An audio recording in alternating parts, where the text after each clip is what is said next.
Hi friends, kilo 20 ரூபா அப்படின்னு சொல்லிட்டு 5 கிலோ பழாப்பழம் வாங்கிட்டு வந்தோம்.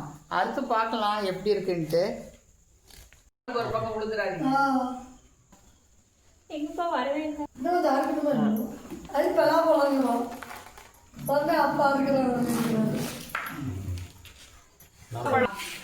பலாப்பழம் வாங்குறது பெருசு இல்லைங்க, அதை அறுத்து நம்ம எல்லாம் சொலையெல்லாம் எடுத்து வாயில போடுறதுக்குள்ள நம்ம தாவு தீர்ந்து போயிடும்.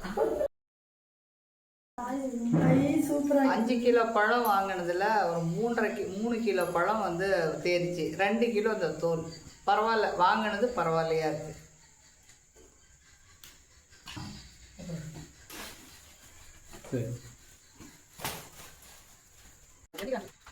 பழம் நல்ல இனிப்பா இருக்குதுப்பா. பழம் நல்ல டேஸ்ட். வாங்கினதுக்கும் செஞ்ச வேலைக்கும் பரவாயில்லையா போயிடுச்சு.